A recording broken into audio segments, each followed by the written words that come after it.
देखो, अच्छा बच्चे, हम लोग कॉलिगेटिव प्रॉपर्टीज कर रहे हैं, है ना। हमने अभी तक करें स्टार्ट, ध्यान, अब कंसंट्रेशन इधर। हमने अभी तक दो कॉलिगेटिव प्रॉपर्टी करी है। First, relative lowering of vapour pressure, दूसरा एलिवेशन इन बॉइलिंग पॉइंट, है ना। दो कॉलिगेटिव प्रॉपर्टीज हमने करी है। थर्ड कॉलिगेटिव प्रॉपर्टी करने जा रहे हैं हम। सबका ध्यान बेटा बोर्ड की तरफ, कंसंट्रेशन यहां बना लो। थर्ड कॉलिगेटिव प्रॉपर्टी है डिप्रेशन इन फ्रीजिंग पॉइंट। अच्छी बात आज के पेपर में पता है क्या थी आप लोगों के लिए? पॉजिटिव बात, मैंने जो बोर्ड का पेपर देखा, आप लोग तो खैर अभी बाद में पता चलेगा जब आपके सारे नोट्स बन जाएंगे। अच्छी बात आप लोगों के लिए पॉजिटिव ये थी कि जो हमने मतलब मैंने जो यहाँ नोट्स लिखवाए थे, नोट्स के as it is questions, as it is graph, as it is आए थे बोर्ड, सेम टू सेम। जिनके नोट्स पूरे थे, मतलब ये एक बच्चे ने, मैंने तो पेपर ज्यादा देखा नहीं, एक बच्चे ने मुझे मैसेज करके बताया। तो कहने का मतलब है, नोट्स अगर कभी आप एब्सेंट हो जाओ, कुछ हो जाओ, अपना नोट्स पूरे कर लिया करो, ठीक है ना। अपना काम पूरा कर लिया करो, रिकॉर्डिंग देख लिया करो, भिजवा दोगे क्या नोट्स? ठीक है ना, कर लिया करो। अच्छी बात इस पेपर की ये थी। दूसरी, थोड़ा सा पेपर इस बार हल्का सा 5% पेपर बाहर से आया। बाहर in the sense application based, एक केस स्टडी वाला क्वेश्चन बाहर से आया था। इस बार का जो पेपर था केस स्टडी, 5 नंबर का क्वेश्चन आता है केस स्टडी का, उसमें 5 पार्ट्स थे। वो थोड़ा सा बाहर, मतलब बाहर मतलब कि जैसे हम कोई टॉपिक समझ रहे हैं, जैसे मैंने कोई थ्योरेटिकल समझाया, उसके अंदर से पूछ लिया था, समझ रहे हो, थ्योरी के अंदर। वो क्वेश्चन हमने नहीं लिखा है, उस जैसे पैराग्राफ है ना, उस पैराग्राफ के अंदर से क्वेश्चन उन्होंने बना के पूछ लिया। ठीक है, मैं आपको बताऊंगा जब वो चैप्टर करेंगे, इलेक्ट्रोकेमिस्ट्री इसके अगला चैप्टर है ना, उससे केस स्टडी आया था। तो वो एक टॉपिक है, उसके अंदर से उन्होंने पैराग्राफ से बना के पूछ लिए थे। तो वो भी नोट्स का ही पार्ट है, बस वो पैराग्राफ के अंदर से बनाया गया, उसका अलग से क्वेश्चन नहीं है। ठीक है, तो इसलिए तरीके से आप ध्यान से सुना करो चीजों को, क्योंकि बीच बीच में से भी बना के पूछ ले रहे हैं। केमिस्ट्री हर साल आसान ही आता था, इस साल थोड़ा सा उन्होंने लेवल हल्का सा बढ़ा दिया। ठीक है, तो नोट्स को अच्छे से करना और कंसेप्ट को समझ के करना, ताकि अगर वो बना के भी पूछ लें तो आप उसमें से जवाब दे सकते हो। ग्राफ से पूछ लेंगे, कहीं से भी ऐसे पूछ। अब जैसे ये है डिप्रेशन इन फ्रीजिंग पॉइंट, वो ध्यान से सुनो। जैसे हम कहते हैं जी जो अपना वाटर है, वाटर का फ्रीजिंग पॉइंट है 0 डिग्री सेल्सियस। 0 पे बर्फ बनना शुरू हो जाता है ना, 0 और उससे नीचे वो बर्फ बनना शुरू हो जाता है। 0 डिग्री सेल्सियस को केल्विन में कितना कहते हैं? 273 केल्विन। ठीक है, पानी, प्योर वाटर फ्रीजेस या start freezing at 0 degree Celsius. Less than 0 degree Celsius पे वो अच्छे से बर्फ बनना शुरू हो जाता है। इस पानी में मैंने मिला दिया चीनी, तो जल्दी फ्रीज हो जाएगा कि देर लगेगी बर्फ बनने में? देर लगेगी बर्फ बनने में, यानी कि टेम्परेचर और कम हो रहा है ना। बर्फ बनने में टाइम लग रहा है, इसका मतलब क्या है? और पीछे जाना पड़ रहा है ना उसे फ्रीज होने के लिए। तो मान लो मैंने इस पानी में चीनी मिलाया, तो जो सोल्यूशन बना वो फ्रीज हो रहा है जी 271 केल्विन पे। तो ये आपका इनिशियल फ्रीजिंग पॉइंट है और ये आपका फाइनल फ्रीजिंग पॉइंट है, TF T-F। तो कितना पीछे चला? डेल्टा TF उसे कहते हैं। कितना पीछे गया? This minus this is 2 kelvin या 2 डिग्री, है ना। 273 माइनस 271 कितना आया? 2 केल्विन। 2 केल्विन पीछे चला गया टेम्परेचर, है ना, इसलिए उसे डिप्रेशन कहते हैं, पीछे चला गया। पहले एलिवेशन था ना, बॉइलिंग पॉइंट बढ़ जाता था, बर्फ में पानी में चीनी मिलाने पे बॉइलिंग पॉइंट इंक्रीज होता था, और फ्रीज होने में टाइम लग रहा है और पीछे चला जा रहा है। ठीक है, तो वो डिप्रेशन इन फ्रीजिंग पॉइंट है, उसे हम डेल्टा TF कहते हैं, चेंज इन फ्रीजिंग पॉइंट। तो depression in freezing point is denoted as delta TF।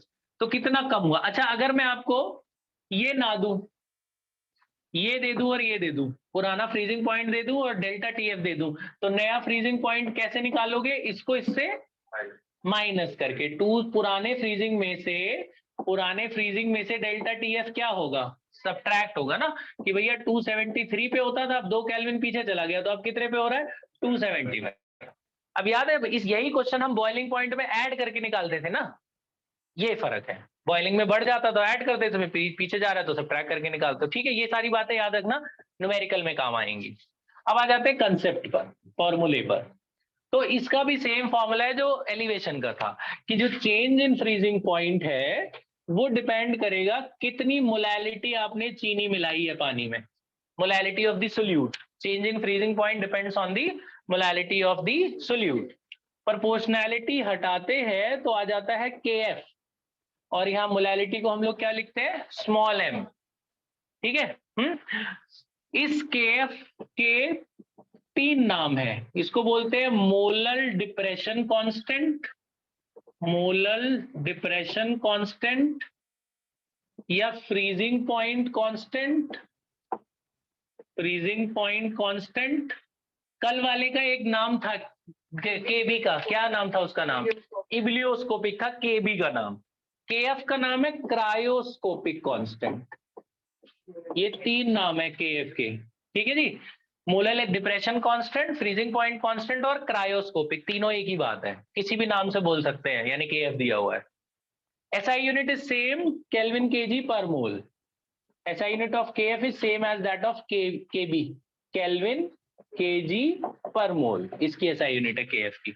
अच्छा, फिर इस मोलैलिटी को याद है हमने तोड़ के लिखा था, सिंप्लीफाई करके लिखें तो इसको कैसे लिखते हैं, W2/M2 W1 into 1000। ये हमारा फाइन, ये हम न्यूमेरिकल में इस्तेमाल करेंगे, ये वाला फॉर्मूला। ये मोलैलिटी को एक्सपैंड करेंगे तो ये आ जाएगा सारा, ठीक है। अच्छा, इसका ग्राफ वैसा ही है, वेपर प्रेशर वर्सेस टेम्परेचर का ग्राफ बनाने को आता है। इस बार ग्राफ बेस्ड 2 क्वेश्चन आए थे बोर्ड में, 2 क्वेश्चन आए थे ग्राफ बेस्ड, बड़ी बात है क्योंकि 35 नंबर का ही पेपर था और 2 क्वेश्चन उसमें से आ गए।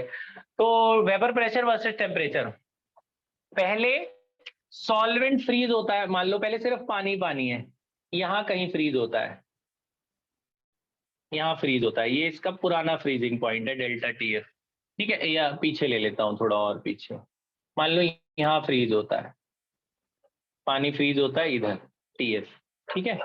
ये टेम्परेचर है, पहले मान लो पानी यहाँ फ्रीज होता है, ये है सॉल्वेंट, ये सॉल्वेंट का ग्राफ है। ग्राफ हमेशा ऐसे कर्व में बनाना, सॉल्वेंट का ग्राफ।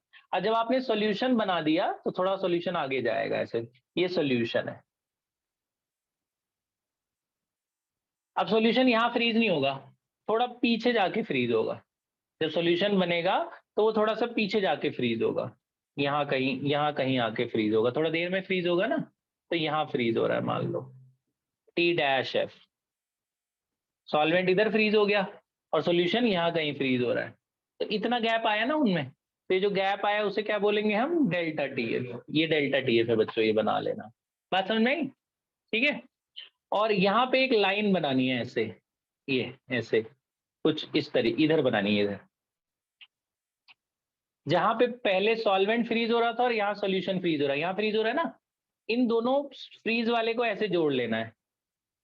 इस इतने हिस्से को बोलते हैं फ्रोजन सॉल्वेंट, फ्रोजन सॉल्वेंट। मैंने थोड़ा छोटा छोटा लिख दिया, आप समझ जाना, ये इतना फ्रोजन सॉल्वेंट, यहाँ के बाद बर्फ बन गया ना वो, तो ये बर्फ है इतनी दूर, frozen solvent, and this is frozen solution. इसके नीचे फ्रोजन सॉल्यूशन आएगा, फ्रोजन सॉल्वेंट, इसके नीचे फ्रोजन सॉल्यूशन, वो सॉल्यूशन नहीं दिखाना। तो सिंपल ग्राफ कैसे था, पहले सॉल्वेंट फ्रीज होता था, यहाँ सॉल्यूशन थोड़ा और पीछे जाके फ्रीज होगा, सॉल्वेंट यहाँ होता था, सॉल्यूशन यहाँ फ्रीज हो रहा है। तो ये वाला आपका पुराना TF था और ये नया TF है, तो इनके बीच का गैप जो है वो डेल्टा TF है, सिंपल। और यहाँ पे तो बर्फ पानी बर्फ बन गया था ना, तो इसके नीचे वाले हिस्से को फ्रोजन सॉल्वेंट कहते हैं, मतलब बर्फ है, सिंपल पानी बर्फ जो बन गया वो है। अच्छा जी, अब एक क्वेश्चन मैं आपको बताता हूँ, उसको कॉपी नहीं करना। ये vapour pressure versus temperature graph है, टेम्परेचर की यूनिट होगी केल्विन, इसकी यूनिट होगी बार। अच्छा, एक क्वेश्चन, या इसकी यूनिट ये लोग ATM लेते हैं, ATM एटमॉस्फेरिक प्रेशर लेते हैं। अच्छा, एक क्वेश्चन मैं करके दिखाता हूँ, इसको कॉपी मत करना, आपको ऐसा क्वेश्चन एक मिलेगा वो करना। क्वेश्चन सुनो ध्यान से, 200 gram sugar, 200 gram sugar is mixed with 500 gram of water. 200 gram of sugar, sugar का क्या फॉर्मूला होता है, C12H22O11 is mixed with 500 gram of water, ठीक है। If molar depression constant of water, molar depression constant किसे कहते हैं, KF, is given as 1.86 kelvin KG पर मोल यूनिट दी हुई है भाई। इतना ही क्वेश्चन है। 200 ग्राम शुगर 500 ग्राम पानी में डाला तो बताओ पानी कितने पे फ्रीज होगा, बस ये क्वेश्चन है। अब पानी का फ्रीजिंग पॉइंट क्या होगा, ठीक है, क्वेश्चन समझ में आ गया, सिंपल है। तो ये जो था, अब मैंने जो कल नहीं आए थे, इसे क्या कहते हैं, W2 को वेट ऑफ सोल्यूट, इसे वेट ऑफ सॉल्वेंट, 2 माने सोल्यूट 1 माने solvent, weight of solute, weight of solvent, molar mass of solute, ठीक है। और KF आपको पता ही है, डेल्टा टी मतलब चेंज। तो ये जो दिया है 200 ग्राम चीनी, चीनी क्या है, वेट ऑफ सोल्यूट, ये W2 दिया हुआ है। इसको डाला 500 ग्राम पानी में, क्या दिया हुआ है, W1, W2 W1 पहले ही पता चल गया, ये पता चल गया, ये पता चला, बस ये नहीं पता ना। M2 molar mass of solute, solute कौन है, ये शुगर, शुगर का मोलर मास निकाल लो आप, M2, कार्बन 12 होता है इंटू 12, हाइड्रोजन 1 इंटू 22, ऑक्सीजन 16 होता है इंटू 11, ये 342 आता है, सॉल्व करके M2 आ गया। बस डेल्टा TF का फॉर्मूला लगाया, क्या formula, KF W2 by M2 W1 into 1000, KF कितना है 1.86, weight of solute is 200, weight of solvent is 500, molar mass is 342 into 1000, delta TF आ जाएगा ना। डेल्टा TF मान लो मेरा आया, सॉल्व करके मान लो आया 3 केल्विन, सपोज आया नहीं, मैं ऐसे लिख दिया, मान लो 3 आया, ठीक है। तो 3 केल्विन पीछे चला गया ना फ्रीजिंग पॉइंट। तो नया फ्रीजिंग पॉइंट कैसे निकालते हैं, T-F कैसे निकालते हैं, पुराना फ्रीजिंग में से माइनस कर देंगे ना। पुराना फ्रीजिंग क्या था, 273 पे फ्रीज होता है, 3 केल्विन पीछे चल गया, कितना बचा 270 केल्विन, ठीक है।